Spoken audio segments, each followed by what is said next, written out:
Hi, and welcome to Terribly Fun Films' first ever video review. This is a Seeking Asylum review. The Seeking Asylum series is where we look at the entire filmography of the mockbusting studio, The Asylum. Today's title is Grimm's Snow White, which was released to tie in to Mirror Mirror and Snow White and the Huntsman. Without further ado, let's see if this movie's any good.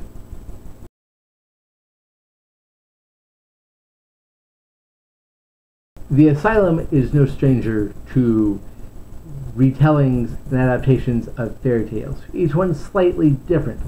Their Hansel and Gretel was a modern-day horror film. Their Sleeping Beauty is perhaps the most faithful adaptation they've ever done. Snow White is a mostly faithful adaptation. They do change a few things, which I'll get to in a moment. But first, a quick recap of the plot in case you've never heard this story before. Snow White has an evil stepmother who's the current queen. In this case, her name is Gwendolyn. She's played by Jane March. She wants to, she wants to rule all the land. In order to do so, she needs Snow White out of the way. With the help of her magic mirror, she sends the huntsman out to kill her, to kill Snow White. The huntsman doesn't actually do it, and Snow White flees into the forest. Believing Snow White is dead, the queen then goes about her plans. The things they've changed in this instance mostly work. The biggest, most obvious change are the dwarves. There aren't any at all. Not even in like a side character type way. Except for the runt, who I don't think is actually played by a dwarf. But point being, the dwarves are replaced by elves. Yes, elves. Long-haired, pointy-eared, traditional magic-using elves. Their race has been divided, as have various other tribes throughout this land, thanks to the way they choose to use magic, because of the life-giving, magic-creating space rock that exists, that is the actual focal point of the Queen's major plan. And you heard me right. Life-giving, magic space rock is what really sets this in motion. And that's actually kind of cool and unexpected. And unexpected is a good thing. So don't make it sound like I'm complaining. Naomi Selfman, who wrote the script, should be commended for the use of imagination in trying to make this feel different and stand out from the crowd, especially at a time when all the other Snow White films were coming out. It mostly works.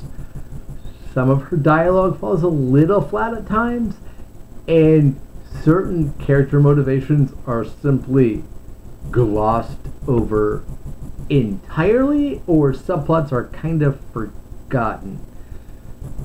For example, when Prince Alexander, played by Jamie Thomas King, who is our prince for the movie, goes to see Queen Gwendolyn shortly after the king has died, he proposes a merger, so the prince and the queen would marry to unite their kingdoms. She balks at this idea because her husband's been dead for like maybe a week, and immediately after he sees Snow White, falls in love with her. Fair enough, fairy tale movie.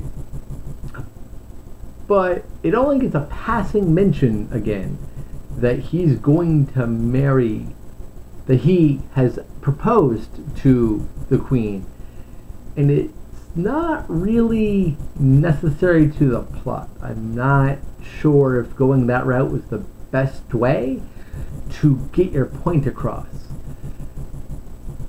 But there are other times, especially when exploring the world and the really interesting things they do in this world created for the movie, that the script gets a lot right. As stated, life-giving space rock that created magic and all life on this version of universe that is presented to us in the movie It's very interesting, very cool. The various factions of elves and the reason that they divided up and don't really talk to each other is a very intriguing idea and is well thought out, which is very nice. The director is Rachel Lee Goldenberg, who, if you follow my text reviews, you'll know I just reviewed her Sherlock Holmes movie, which is in my top 3 favorite Asylum films ever. This isn't quite as stylized as that movie, but it also doesn't have the chance to be so. Sherlock Holmes has a very great sense of style thanks to its editing. The way Sherlock Holmes thinks and talks allows for that. This movie, not quite so much. But she does a very admirable job. She keeps the pace up very, very nicely, and she shoots everything in a very effervescent, dreamlike way, which really lends itself to the fantasy setting very, very well. That is helped extraordinarily by Alexander Yellen, who has done so many Asylum movies, I can't name them all. But he clearly has a great eye for fantasy settings and the feel and atmosphere of those visual tropes. And the whole movie gets away with a lot because of that. It really looks and feels much bigger than I know the budget was there for that. It really looks and feels much bigger than the low budget that I know they had for this film. And they're also helped with the costuming, which was done by, checking my notes here, sorry.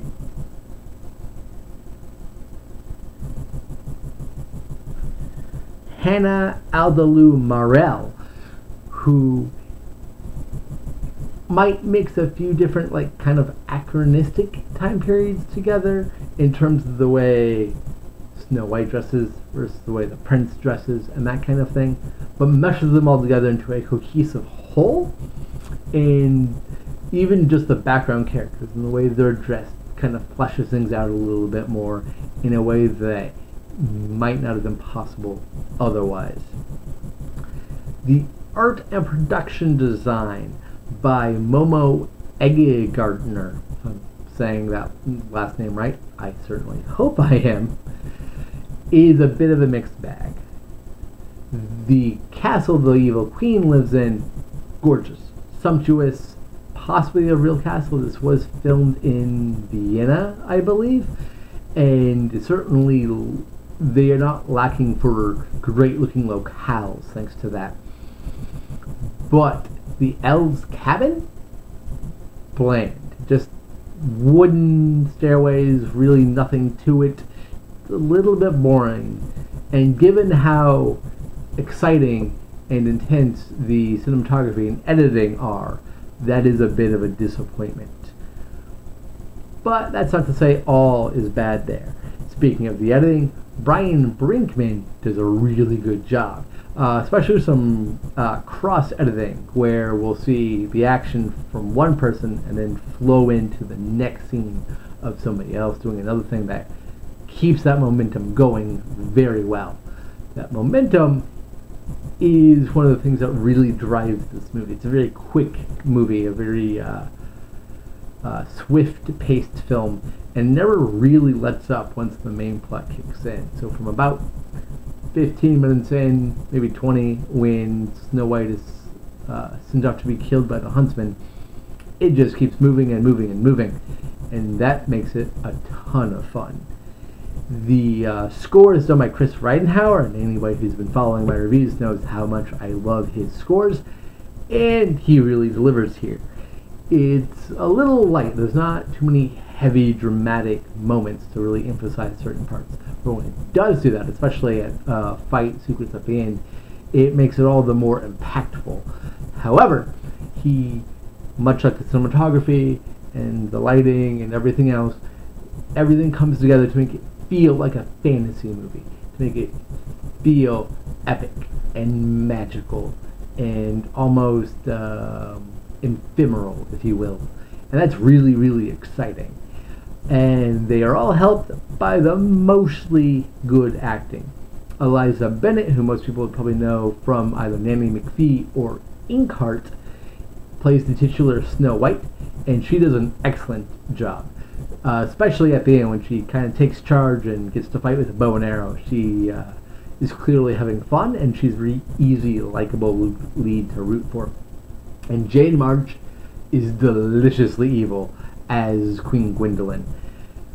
She plays this very similarly to her role in Jack the Giant Killer, in which she's also playing a evil queen type character. And it is sort of fun to imagine if it's just the same character, only one on our Earth, being in Jack the Giant Killer, and then one in the magical realm in the clouds that keeps happening in that movie would be where Snow White is set. I know it's not actually the case, it's just a fun little thing to think about. Jamie Thomas King is okay as Prince Alexander. He certainly has the look, and his chemistry with Miss Bennett is good. But he seems rushed at times when delivering some of his lines, and that is sadly frustrating. However, as some of the main elves, Alan Buragon and Faruka Steiner really stand out. They make the plight of the enslaved elves very believable, and they do an excellent job of making you care about them despite not being the focus of the story. And the special effects are a very mixed bag. Once again, Joseph Lawson, who has done so many amazing special effects for the Asylum, was the supervisor along with his team, and they do a mostly good job. The casting of magic spells looks great.